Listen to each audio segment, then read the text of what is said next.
오늘도 공의와 사랑 또 긍휼을 넘치도록 부으시는 그 하나님 앞에 나오신 성도님들 주님의 이름으로 환영하고 축복합니다.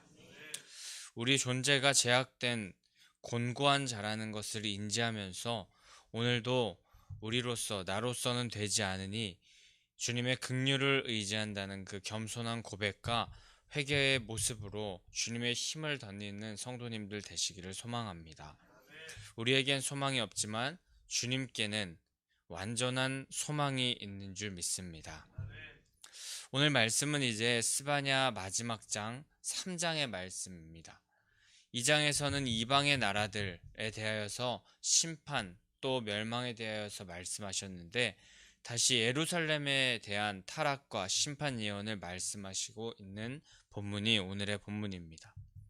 하지만 오늘 읽은 본문 이후에 9절부터는 남은 자들에게 임할 미래와 구원, 또 회복, 기쁨에 대하여서도 말씀하시면서 스바냐서가 마무리됩니다.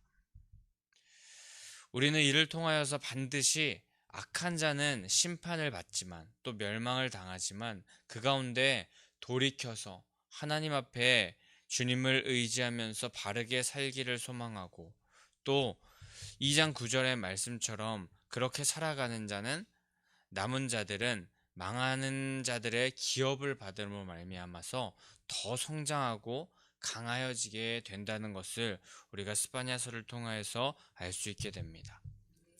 하나님의 계획은 우리의 생각보다 크고 완전하고 놀랍기 때문에 그런 것임을 우리가 기억하면서 우리의 생각, 우리의 판단을 의지하며 살아가기보다 하나님의 뜻, 하나님의 방법, 하나님의 때를 신뢰하면서 살아가시는 성도님들 되시기를 소망합니다. 오늘 1절의 말씀부터 예루살렘에 대한 직접적이며 또 신랄한 질책과 화를 하나님께서 선언하십니다. 예루살렘이 패역하였다고 말씀하시는데 이 패역이라는 것은 반역을 의미합니다. 반항적이고 완고한 마음을 의미하는 것입니다. 또 하나님께서 더럽다고 말씀하십니다. 그것은 이 성경에서 자주 등장하는 부정하다라는 표현과 같다고 합니다. 신앙의 정결, 성결 이런 것을 지키지 않고 부정하게 된 이스라엘에 대하여서 말씀하시는 것입니다. 또 그들이 포악하다고 말씀하시는 그런 표현을 사용하시는데 그들의 죄목이 포악이라는 것은 다른 나라에게 포악하다라는 의미뿐만 아니라 나라 내부에서도 가난하고 궁핍한 자에게 그리고 고아와 과부에게 이방인과 나그네에게 학대하고 압제를 행하는 그런 모습을 이스라엘이 행한 것입니다. 그런 이스라엘에게 하나님께서는 1절의 마지막 말씀처럼 화 있을진저 하시면서 3장의 첫 말씀을 시작하십니다. 2절에서는 이스라엘이 패역하고 또 더러우며 포악하게 된 이유를 말씀하시는데 한마디로 여호와를 거부한 이유에 대하여서 말씀하십니다. 여호와를 거부하는 것, 그것은 패역하고 또 부정하며 포악한 모습이 되는 것인데 그렇게 여호와를 거부한 자들의 태도를 2절에서 4가지로 말씀하십니다. 첫 번째로 그 여호와를 거부한 자들의 모습, 태도는 그들은 하나님의 여호와의 명령을 듣지 않았다라는 것입니다. 여호와 하나님의 말씀을 듣지 않은 것인데 모세를 통하여서 전해진 율법이나 또 선지자들을 통하여서 선포되는 하나님의 말씀, 그 음성에 귀 기울이지 않고 고의로 그것을 듣지 않고 불순종했음을 말하는 것입니다. 우리는 이 말씀을 보면서 원하기는 각자 하나님께서 우리에게 주신 말씀을 묵상하면서 하나님께서 주시는 말씀이 있다면 그것을 우리 마음에 새기며 살아가야 할 것이고 또 강단에서 선포되어진 말씀을 우리가 취사 선택하지 말고 모두 마음으로 받아 그대로 믿고 또 순종하면서 살아가는 성도님들 되시기를 소망합니다. 두 번째, 하나님을 거부한 자들의 태도는 교훈을 받지 않는 모습으로 나타났습니다. 여호와 하나님께서 선민을 바로잡기 위해서 계속하여서 책망하시고 또 권면의 말씀, 교훈의 말씀을 주셨지만 그들은 이스라엘 사람들은 당장 문제 해결만 급급하여서 우상 숭배 또 온갖 죄악에 빠져서 그 죄악이 주는 그런 교훈만을 받아들이면서 당장의 문제 해결만을 해줄 것 같은 그런 말만을 들으면서 살았다는 것입니다. 세 번째, 여호와를 의지하지 않고 또 바라보지 않는 태도는 여호와를 의뢰하지 않는 모습으로 나타났습니다. 이것은 여호와를 의지하지 않는다는 것인데 구약 성경에서 그리고 지금 우리가 사는 세상에서 인간들이 의지하는 것, 그것은 크게 두 가지로 찾을 수 있습니다. 하나님 그리고 하나님 외의 다른 모든 것. 분명히 하나님께서는 하나님만을 의지하고 의뢰하는 것, 그것을 명하셨고 그 이외의 것은 다 어리석고 헛되고 허무한 것임을 여러 말씀을 통하여서 말씀하시고 강조하셨지만 이스라엘 백성들 그리고 우리들은 하나님 외에 다른 것에 우리의 안전을 찾고 또 평안을 찾으면서 살아가는 것입니다. 그리고 마지막 네 번째는 하나님께 가까이 나아가지 않았다는 모습이 하나님 앞에 패역하고 더럽고 또 포악한 모습을 드러냈던 이유 중에 하나입니다.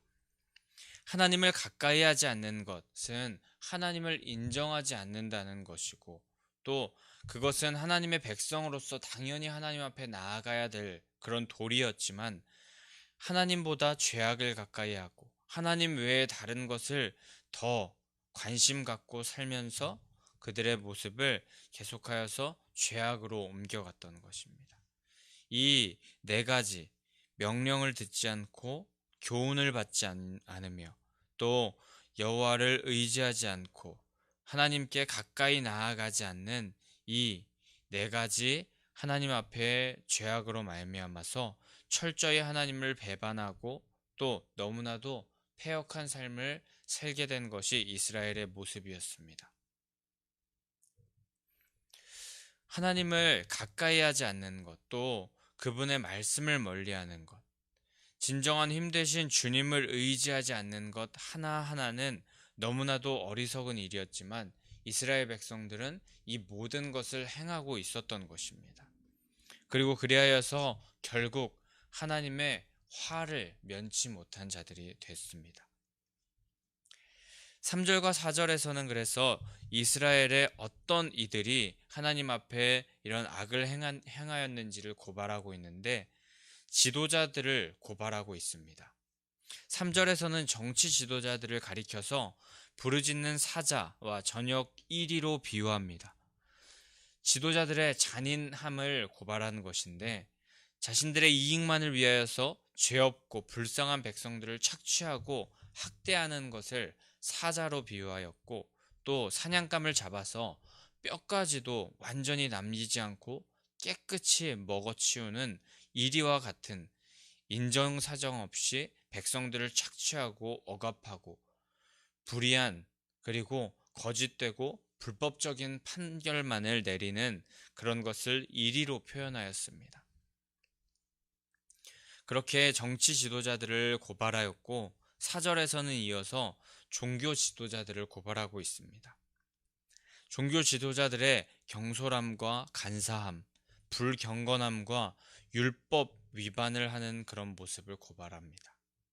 이스라엘 종교 지도자들은 하나님께 백성들을 이끌어야 하는 자리에 있었지만 그러기는커녕 더 악한 길로 인도하였고 악의적인 그런 의도를 가지고 하나님의 말씀을 훼손하며 또 악행을 저지르는 자들이 이스라엘 종교 지도자들, 제사장들이었습니다. 백성들 가운데 특히나 이 지도자들의 모습이 잘못되었다면 더 심각한 문제를 야기하는 것을 우리는 알고 있습니다. 백성들을 이끄는 역할을 하기 때문입니다. 누군가를 이끄는 역할을 하는 그런 지도자라는 자들은 잘못된 길로 가게 된다면 그 다스리는 모든 사람들을 잘못된 자리로 인도하게 됩니다. 맹인이 무리를 이끄는 거나 다름없습니다. 그런데 우리도 곧 나라의 지도자를 선출해야 하는 그런 입장에 있는데, 잘 분별하여서 하나님과 또 백성을 두려워하는 그런 지도자를 선출해야 할 것입니다. 더 나아가서 우리들도 지도자의 위치에 있을 수 있습니다. 교회와 또 목장, 회사와 가정 등에서 우리는 리더, 지도자의 위치에 있을 때가 있는데, 우리는 하나님께서 보이시는 길을 따라서 겸손하고 정직하게 살아가면서 그 길로 우리에게 맡겨진 것들, 그리고 우리에게 맡겨진 사람들이 있다면 잘 이끌어가는 자들이 되어야 할 줄 믿습니다. 그렇게 자신의 정직하고 겸손한 신앙을 위하여서도, 그리고 또 서로를 위하여서도, 또 교회의 지도자들을 위하여서도, 또 나라의 지도자를 위하여서도 우리는 반드시 기도하면서 나아가는 자가 되어야 될 것입니다. 하지만 5절에서 하나님께서는 정치 지도자들과 종교 지도자들과 같은 이런 사람들의 타락에도 하나님께서는 공의로우신 그 빛을 계속하여서 비추시는 분임을, 매일 그 공의로우심을 드러내시는 분임을 말씀하십니다. 그런데 왜 하나님께서 끊임없이 이 정의의 빛, 공의로운 빛을 사람들에게 비추시는 겁니까? 우리에게 하나님의 길을 끝까지 제시하시고 또 끝까지 그 길을 따르는 것이 진리이고 가장 좋은 길이라는 그것을 우리에게 알려주시고자 하는 사랑의 마음이 있기 때문입니다. 허나 하나님께서는 정의의 빛, 그런 것을 세상 사람들에게 비추심에도 불구하고 불의한 자, 악한 자들은 자신의 수치와 부끄러움을 모르고 계속하여서 그런 일을 행한다고 합니다. 이것은 정말 안타까운 모습입니다. 하나님께서는 계속하여서 바른 길로 인도하시기 위하여서 계속하여서 말씀하시고 마음의 문을 두드리고 계시지만, 이스라엘은 그렇게 행하지 않고 계속하여서 자기 소견에 오른 대로 마음대로 살았던 것입니다. 우리는 하나님께서 아침마다 매일매일 정의의 빛을, 하나님의 그 사랑의 빛을 비추실 때 우리는 그 빛을 받고 감사하면서 하나님의 마음으로 말미암아 정의를 세워가고 이 땅 가운데 하나님의 복음을 전하는 자들이 되어야 할 줄 믿습니다. 6절과 7절에서는 이스라엘은 하나님께서 여러 나라를 심판하셨는데 예루살렘은 이를 보고도 하나님을 두려워하지 않는다고 그렇게 말합니다. 그래서 하나님께서는 명령하시기를 너는 오직 나를 경외하고 교훈을 받으라 라고 말씀하셨습니다. 하나님을 경외하고 하나님의 말씀인 교훈을 받으면 하나님께서는 형벌을 내리시기로 이미 작정하셨지만 그들이 살아갈 터전은 남겨두겠다고 그렇게 말씀하십니다. 그러나 예루살렘은 이런 하나님이 계심에도 불구하고 모든 행위를 더럽게만 하였습니다. 그것도 부지런히 계속하여서 더럽혔습니다. 부지런하다는 이 표현이 부정적인 행위에 사용된다는 것이 참 안타까울 정도의 일인데, 그들이 계속하여서 악을 행하기를 즐겨하였기 때문에 이 부지런하다라는 표현이 딱 맞는 표현일 수밖에 없었던 것입니다.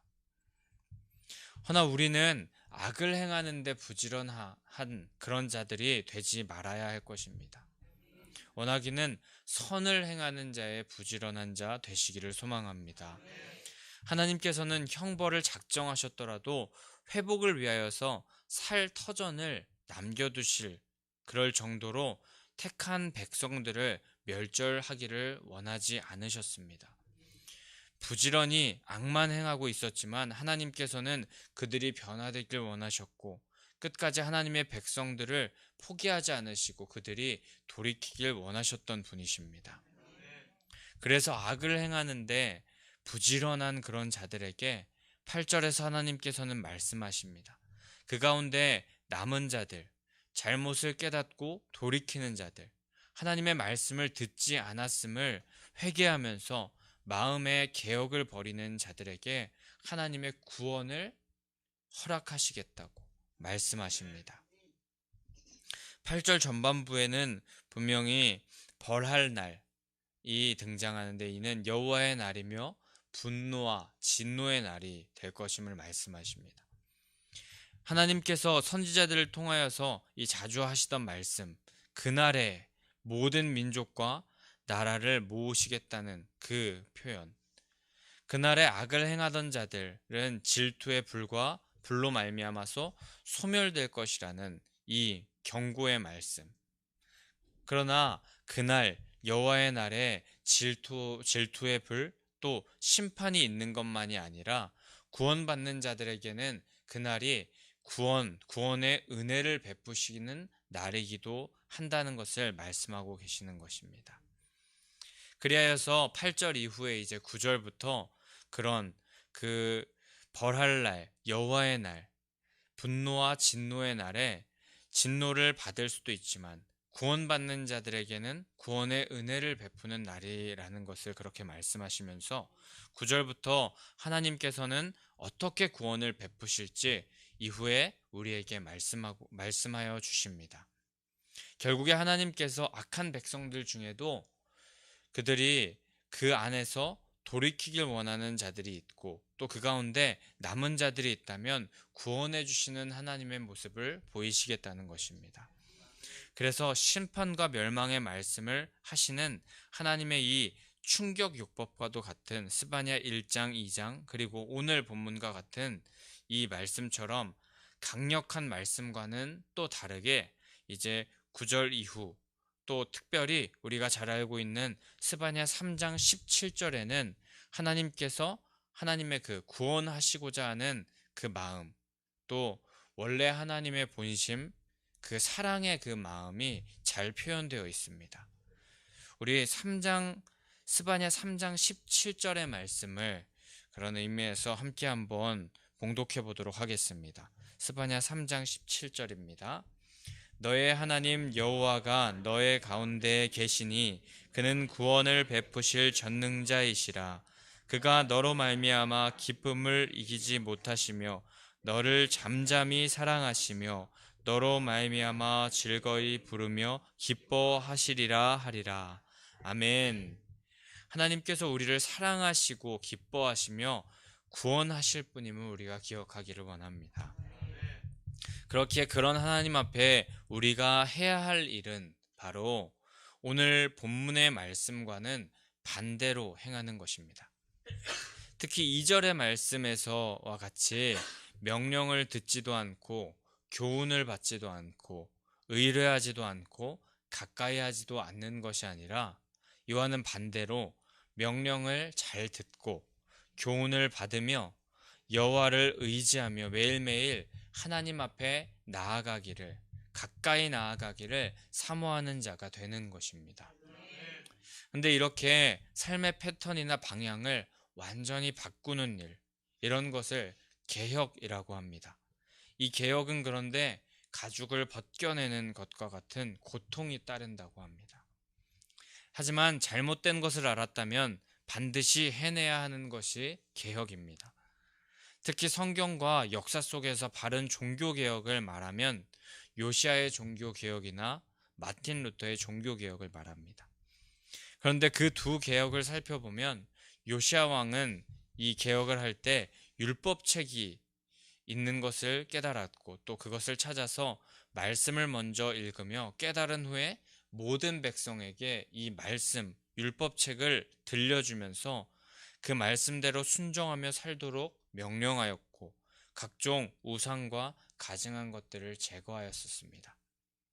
또 중세 종교개혁 역시 마틴 루터도 하나님의 말씀을 바르게 제대로 읽고 오직 믿음, 오직 은혜, 오직 성경을 외치면서 개혁을 하였습니다. 이 두 개혁 모두 하나님의 말씀을 바로 깨닫고 그에 따라 하나님께서 주시는 진리를 가지고 그대로 살기를 소망하는 마음에서 시작되었었습니다.